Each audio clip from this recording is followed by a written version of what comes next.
शाही ईदगाह मस्जिद विवाद को लेकर किस तरह से सुनवाई किस कोर्ट में करीब कितनी देर तक चली है, क्या कह सकते हैं कि अब इसका ट्रायल यहाँ पर शुरू हो गया है और आज किस तरह से किन बिंदुओं पर यहाँ पर चर्चा हुई है, वाद बिंदु को लेकर क्या कुछ कहा गया है और मामले की अगली सुनवाई कब होगी? देखिए, आज मयंक जैन जी की कोर्ट में कोर्ट नंबर 17 में कार्रवाई हुई और जो 71 में और जो ट्रायल है वो आज स्टार्ट हो गया है। अब देखिए, जो इश्यूज़ हैं वो इश्यूज़ फ्रेम होने हैं और उसके लिए हमने जो प्रपोज्ड इश्यूज़ हैं, जो वाद बिंदु, वो हमने 17 वाद बिंदु दिए और जो हिंदू पक्ष की तरफ से अब वो कोर्ट के ऊपर है। और दूसरा जो सबसे अहम है इसमें कि ये जो प्रॉपर्टी है ये एएसआई की प्रॉपर्टी है। देश के आज़ाद होने से पहले 1920 में ही ये एएसआई के संरक्षण में आ गई थी।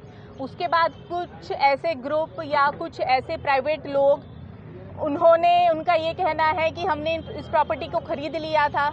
तो हमने ये बिंदु भी सामने रखे हैं कि भाई जो एएसआई के संरक्षण में प्रॉपर्टी है वो सरकारी प्रॉपर्टी बन जाती है। और आज की डेट में भी जो शाही ईदगाह के अंदर भगवान श्री कृष्ण का मूल गर्भगृह परिसर है वो एएसआई की जो प्रॉपर्टी 1920 में हो गई थी। तो हमारा इसमें मेन एक मुद्दा ये है कि क्या एएसआई की प्रॉपर्टी को कोई खरीद बेच सकता है या फिर कोई प्राइवेट पर्सन उसको अपने ट्रस्ट के थ्रू बना करके उसको अपनी प्रॉपर्टी दिखा सकता है। ये एक बहुत बड़ा मुद्दा है।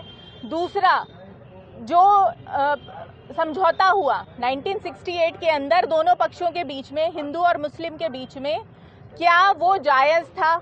और अगर हम उसमें देखते भी हैं तो हिंदुओं की तरफ से जो उस समझौते की पार्टी थे वो किसी राज्य के मुख्यमंत्री हैं, किसी राज्य के गवर्नर हैं, एमपी हैं, एमएलए हैं, सिटिंग किसी बोर्ड के प्रेसिडेंट हैं, चेयरमैन हैं। ये 1968 की बात है। और मुस्लिम पक्ष से कौन है? टेलर, मिस्त्री, प्लम्बर। ये जो मैं कह रही हूँ ये कोर्ट के साक्ष्य हैं। ये 1968 के अंदर जो हिंदू मुस्लिम का जो समझौता हुआ ट्रस्ट का और शाही ईदगाह के बीच में, ये उसके साक्ष्य हैं। तो आपके चैनल के माध्यम से मैं ये चाहूँगी कि ये जो फैक्ट्स हैं ये आम जन में जाएं, उन्हें पता चले कि ये किसी पॉलिटिकल साजिश के अंतर्गत समझौता हुआ था। इसे हमने एक अपने वाद बिंदु में शामिल किया है, जिसके जो डॉक्यूमेंट्री एविडेंसेस हैं वो हमारे सूट का हिस्सा थे। और दूसरा, जो डिफेंडेंट्स हैं, कमेटी शाही ईदगाह और वक्फ बोर्ड, उनका जो ये कहना है कि ये वक्फ की प्रॉपर्टी थी, तो ये तो हर कोई जानता है कि इस्लाम का जन्म कब हुआ, 6वीं शताब्दी 7वीं शताब्दी में हुआ। और जो हमारा सनातन धर्म है वो 5000 साल से भी पुराना है। और महाभारत कालीन काल जो है और जो महाभारत कालीन तथ्य भी हमने कोर्ट के सामने रखे हैं और ये साइंटिफिकली प्रूवन है कि जो भगवान श्री कृष्ण ये कोई माइथोलॉजी का हिस्सा नहीं थे, वो साक्षात थे।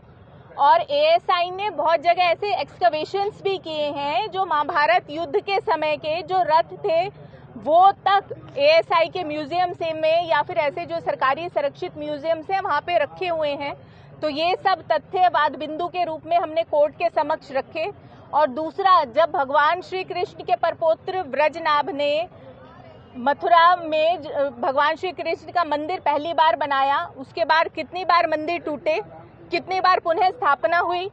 4वीं शताब्दी में क्षत्रिय राजा विक्रमादित्य ने मंदिर की स्थापना करी, जिसे बाद में 10वीं शताब्दी में मोहम्मद गौरी ने तोड़ा। उसके बाद भी जो आक्रांता आए, कब कब तोड़ा, कब कब मंदिरों को बनाया, ये सब हमने वाद बिंदु करे।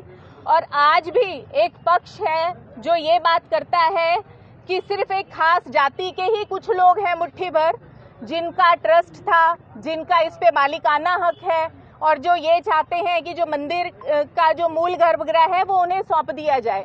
तो ये भी हमने वाद बिंदु में शामिल किया है।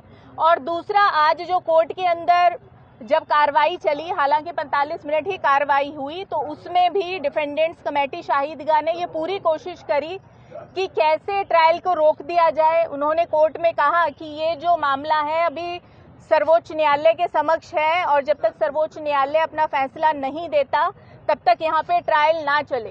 तो इस चीज़ को भी हमने सामने रखा कि सर्वोच्च न्यायालय ने साफ शब्दों में, जितनी बार भी स्वीकृत जन्मभूमि का जो कार्रवाई वहाँ पे हुई, उन्होंने साफ कह दिया कि ट्रायल नहीं रुकेगा, ट्रायल चलेगा। उसके बावजूद भी आज कुछ फ्रॉलियस एप्लीकेशंस कमेटी शाही ईदगाह ने दाखिल करी। सिर्फ जो उनका पर्पस है कि कैसे ट्रायल डिले हो और जो सीपीसी के जितने भी प्रोविजंस हैं, जितनी धाराओं के अंदर भी एप्लीकेशन लग सकती है, वो सब प्रयास कर रहे हैं। पर हमें पूरा विश्वास है कि जो जीत है वो हमारी ही होगी। मामले में अभी सुनवाई कोई तारीख है? अभी कोई तारीख नहीं तय हुई है।